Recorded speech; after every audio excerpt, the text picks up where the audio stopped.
Unit 2 for the final review. Whenever you are graphing, what form should you always put your line in? Good. Y equals mx plus b. What does your m represent? Your slope, which is rise over run. And your b value at the end, that is your y-intercept. Okay? When you're graphing, you always graph your y-intercept first. Oops. First, and then you do your slope second. Okay? Also on your graph, this is your y-axis, is your up and down. And left and right is your x-axis. Remember that when you go to the right, it's positive. When you go left, it's negative. When you go up, it's positive. When you go down, it is negative. Okay, so is this in the, oh, one more thing I forgot. If you have less than or greater than, is that going to be a dotted or solid line? Solid. Dotted, good. And then less than or equal to or greater than or equal to will be a solid line.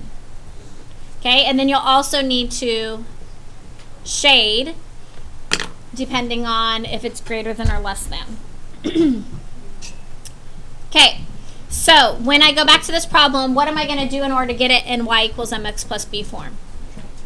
Good. Subtract 2x to both sides.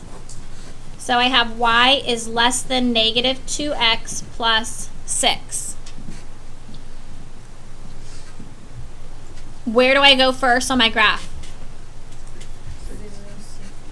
I go up 6 on the y-axis. 1, 2, 3, 4, 5, 6. And we make a point there. Okay, from that point now we're going to make our slope. Well, slope should always be a fraction because it's rise over run. So what will I do to negative 2 in order to make it a fraction? Very good. So from this point, where am I going? Down to right 1. That negative could also go at the bottom number. So you could have also gone up positive 2, but then went left 1. Notice how they still all line up on the same line. Okay, is this going to be a solid or dotted line? Dotted. And then it says less than. Do you think I'm going to shade down or up for less than? Down. And there's also the testing the point if you want to do it that way. Why down? Because it's less than. So if you think about it, less than values would be smaller values. So you'd go left or down, or greater than would be positive, or like levels, or greater than would be up or to the right, bigger numbers. Okay, other questions on example 1? So you have to pick a point that's not on the line. So if I pick the point, let's say I pick 0, 0, because 0, 0 is not on the line, so I can pick 0, 0. Okay, so that is 0, 0. You're plugging in 0, 0 into this problem. So if I go 0 is less than, and negative 2 times 0 plus 6. So I end up getting 0 is less than 6, because negative 2 times 0 cancels out. Is this a true or a false statement? Is 0 less than 6? No, This is a that's false. 0 is smaller than 6. 0 is less than 6. Okay, that's true, right? It's okay, it can be confusing. Since it's true, you shade on the side of that point. So I shaded on the side of the point 0, 0. If it was false, you'd shade on the opposite side of the line. Well, you could use either equation. You'll still get the same value. Okay, but shading also works without, you don't have to test the point unless you want to. Okay? All right. Example 2. Now on this one, there's no way of putting this in y equals mx plus b form. It is just saying that x is greater than or equal to negative 4. So where do you think I'm going to go on this graph? Okay, negative 4 on the x-axis. 1, 2, 3, 4. Okay? Now this is the x-axis. So my line can't go through this because it's only x equals 4. So your line is vertical through there. And why is it a solid line? Because it's equal. Good. And this says x is greater than or equal to negative 4. So which way do you think I will shade? To the right or to the left? To the right. And think about it. X is greater than negative 4. All values that are bigger than negative 4 are to the right. So we shade that direction. Okay. My next line is y is less than or equal to 3. Where do you think I'll go to graph this one? 1, 2, 3. And again, this one is going to be a good side to side, a horizontal line. Is it going to be solid or dotted? And why is it solid? Good, that equal to sign. Very good. And then am I going to shade down or up? Down. Less than is shading down.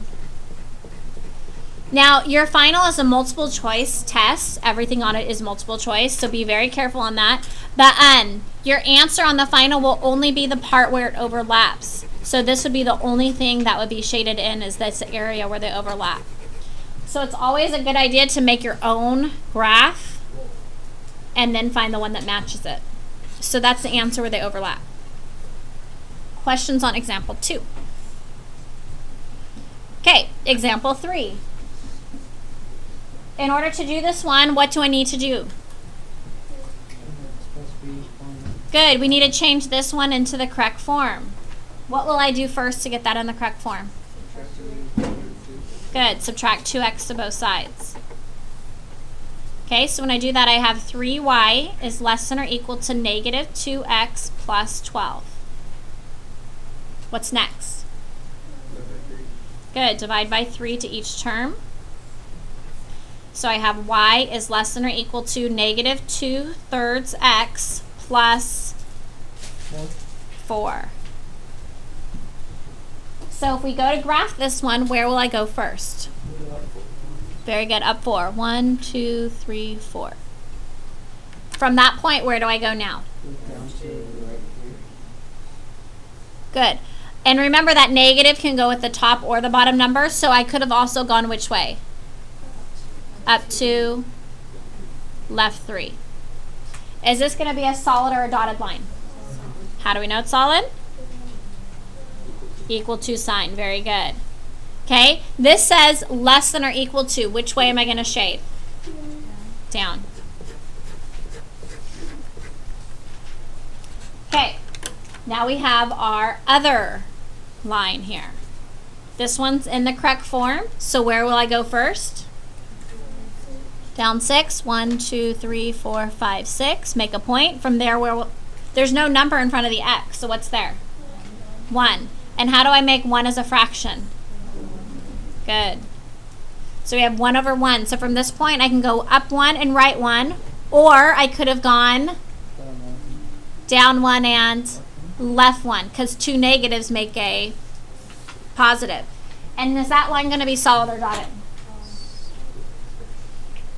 Is it going to be solid or dotted? Solid. Why is it solid? Very good. Okay, am I going to shade up or down? Why is it up? Greater than. Very good. And hopefully you notice the part where it overlaps is in this area. And again, that would be the actual answer on your test.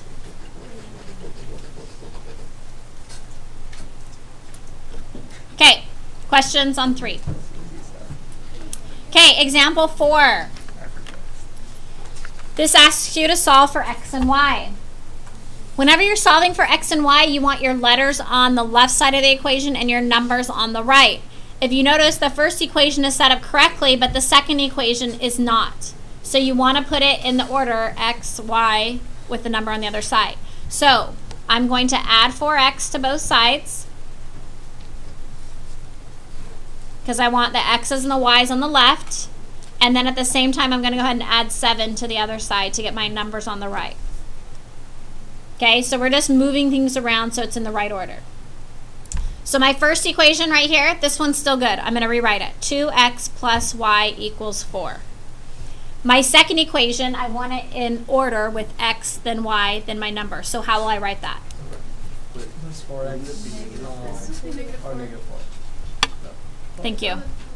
Oh, Negative 4. that one. Okay, 4x plus 2y equals 7. Okay, So then now you need to decide which would be the best variable to get rid of. Would it be the x's or the y's? Okay, so what would I multiply the top equation by in order to get rid of the y's? -2. Very good. Why do we want it to be -2? So they cancel out. So you have one negative and one positive. Okay, so we're going to go through -2 times 2x is -4x. -2 times y is -2y. And -2 times -4 is a +8. And I'm just going to rewrite that second equation. Now, if you notice on this, the x's cancel, the y's cancel, which means that is 0 equals, and 8 plus 7 is 0 equal 15? Is that a true statement? No. That means that this answer is no solution. If I had gotten an answer like 0 equals 0, then that would have been all reals or all solutions. Okay, questions?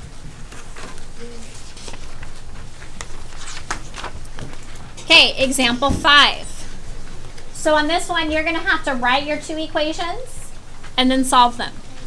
So I always like to use x and y so I don't get confused with like b looking like a 6 and different things like that. So I'm going to write x equals binders and y equals pencils. So when we write our equation, what would be my first equation? 5x plus 3y equals 1310. Good.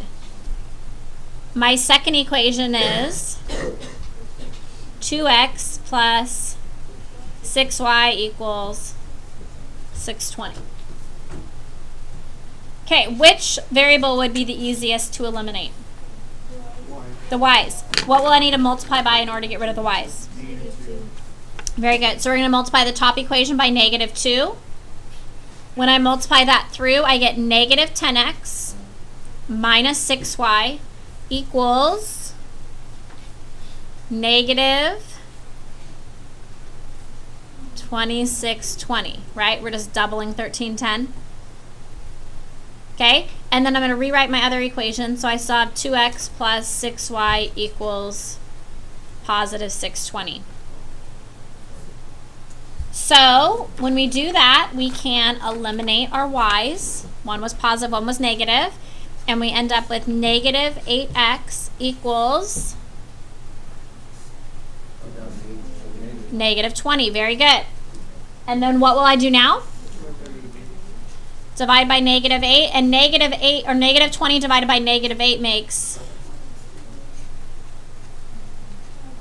2.5. Okay, or 250. And you'll be able to use calculators if you want to. But and the two negatives cancel out. Okay, so now what do I do? Plug it in.